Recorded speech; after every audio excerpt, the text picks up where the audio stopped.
Hello and welcome to Lift the Cup Fantasy, or LTC Fantasy as some call it. I'm your host, Chad, and today we're going to look at Week 12 schedule and strategy and players to look at picking up and how to get you that win this week. A few things to note is no teams play 4 games this week. Uh, Montreal and New York, the Islanders, they don't play any games this week, and Buffalo, Seattle, Vancouver only play 1 game. Do note that Carolina and Washington don't start their games this week until Friday. And so, with this being a lighter week, no people playing 4 games, I do look at it as a split week where early on in the week, which this episode will focus on, is Monday to Thursday, who plays on those off nights, who plays more often, so that you can maximize on some points early on, jump out early, and then later this week I'll have an episode on weekend ads to look at the Friday, Saturday, Sunday, who plays twice, and people to pick up towards the end. So I would use some of my player ads earlier in the week, keep some for the weekend, maximize your games played or opponents, and we can go from there. Before we get into some players, I do want to mention for this week, because obviously you can't flip your whole roster throughout the week, strength of schedule that I like. I've looked at 7 teams. San Jose's this week, I like their schedule, even though all 3 are in the road. They're in Detroit, Buffalo, and Philadelphia. Anaheim, they're at home all week. They host Philadelphia, host Detroit, and host the Rangers. Vegas is home all week this week. They're home to Nashville, the Rangers, and Chicago. I like Colorado's schedule. They play Chicago, they're home to Winnipeg, and home to Toronto. Nashville is in Vegas, in LA, and in Arizona. Philadelphia's in Anaheim, home to Pittsburgh, and home to San Jose. And Pittsburgh is home to St. Louis, in Philadelphia, and in St. Louis. So again, those 7 teams are San Jose, Anaheim, Vegas, Colorado, Nashville, Pittsburgh, and Philadelphia. Uh, so there's 4 light nights this week, extremely light in Monday, Wednesday, Friday, and Sunday. Again, we're going to focus more on Monday, Wednesday, who plays earlier in the week, but note that Edmonton, both their games this week are on the light nights. St. Louis has 3 games on light nights, so you'll hear quite a bit about them. And yeah, we'll get right into it. Right now, Edmonton, some players to look at is right winger Kyler Yamamoto. He's only owned in 4% of Yahoo leagues, so he's available almost everywhere. What I do like about him, yeah, he's been slow this year, but he's been on Draisaitl's line almost all year on that second unit. Uh, he does get occasional time on the power play. Today he did, since Nuge was out of the lineup. And I look at his last 4 games played. He has 2 goals, 3 assists. He's been -2, 5 shots on goal, and 2 PIMs. So he is on a bit of a streak right now. So I'd look at adding him, and hopefully that'll help you out. Another one's defenseman Evan Bouchard. He's only 56% owned. He's on the first pairing and on the second power play unit. To date, he has 6 goals, 13 assists for 19 points. He's +7. 2 of those are power play points. He has 72 shots on goal and 47 blocks.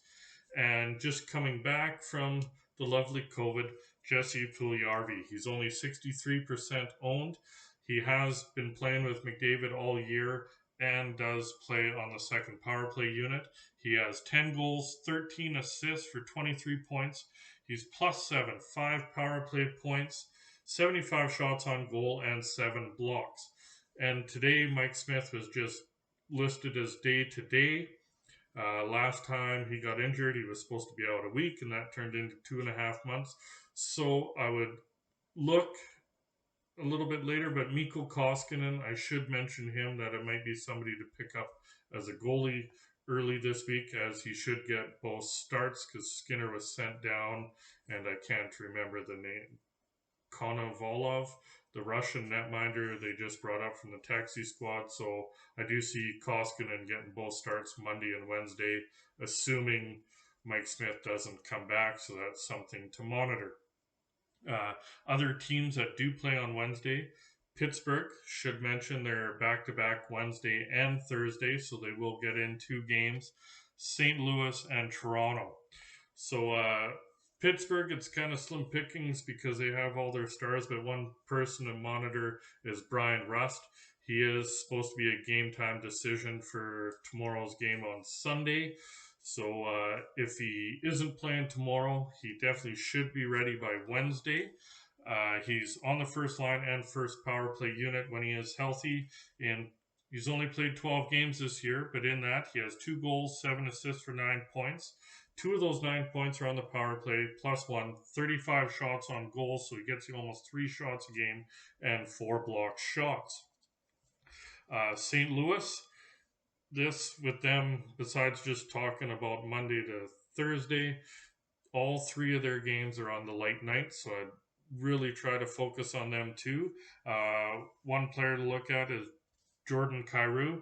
He's owned in 67% of Yahoo leagues. What I do like about him, because I love versatility, he's listed as center, left wing, right wing, so you could slot him in anywhere in the forward ranks. He does play on the second line and the first power play unit. In 27 games played, he has 10 goals, 18 assists, so just a hair over a point a game, thanks to his 3-point night the other night. He has a +5, 8 power play points, 71 shots on goal, and 9 blocks. Another one to look at, it's going to be hard to get him because he's owned in 78%, so you got a 2 in 10 chance, so roll the dice. But David Perron, in 21 games played, he has 7 goals, 12 assists for 19 points. He is a -2, but 9 of those 19 points, so almost half his points, are on the power play. He does have 54 shots on goal and 3 blocks. Another one to look at with St. Louis, Robert Thomas. Should mention Perron is listed as left wing, right wing, so you do have some versatility there. Robert Thomas is listed as center and right wing. He's only owned at 24% of leagues, so a little bit better dice odds on Thomas there. But he 25 games played, he's 3 goals, 20 assists, so he's heavy on the assists, light on the goals, 23 points, so almost a point per game, +2, 7 power play points, 39 shots on goal, and 9 blocks. He does play second power play unit and second line.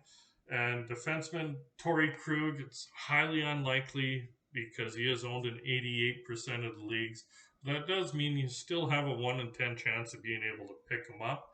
In 27 games played, he does have 4 goals, 12 assists for 16 points. He is a +11, which is nice.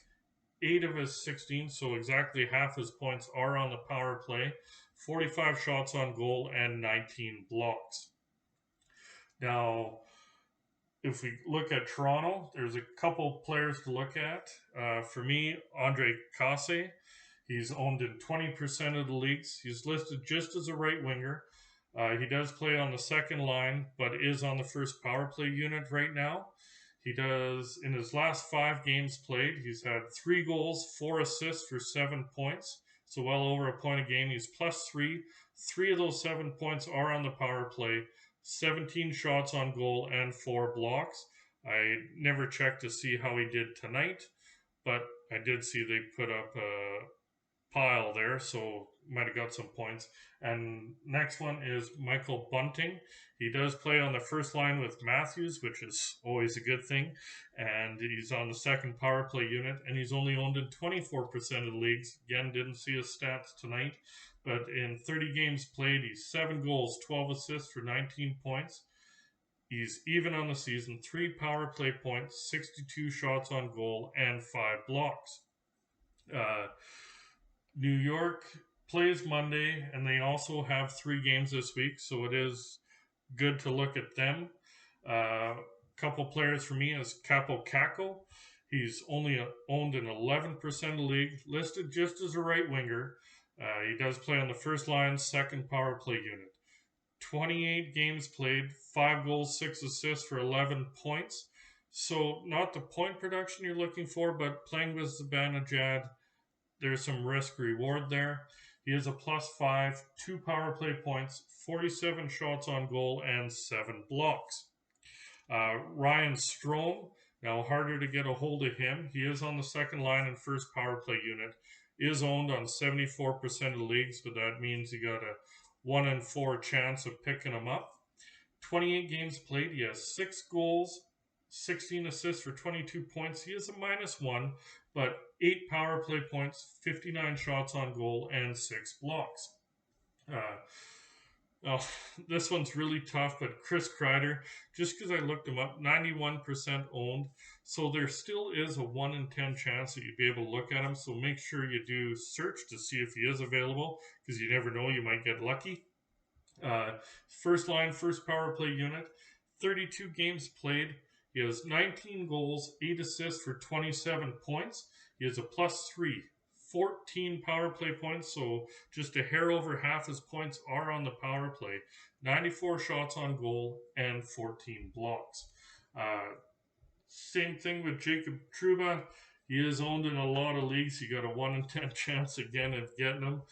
But he does play on the first pairing and second power play unit. He's 32 games played, 6 goals, 9 assists for 15 points. So he's about half a point per game. But with playing on the off nights, I should mention him. He is a +1, 2 power play points, 79 shots on goal, and he does get you a ton of blocks if that factors into your thing. So he has 70 blocks. And those are the players to look at for this week. I would factor heavy later on in the week. We will get on to the weekend ads and stuff. I also want to mention on later in this week, we'll have our Snake in the Grass episode, which looks at players that have been dropped or low owning and who are on streaks right now, on who to look for picking up more long term than how this strategizes on games played. So you might be able to strengthen your roster that way. Again, if you did like today's episode, remember to hit subscribe, remember that bell, hit like. Any comments you have that you'd like to see with content, etc., or if you have a fantasy question, leave it in the comments. I'm always more than willing to answer, and I love doing the research. And good luck in week 12, guys. Hope you do well.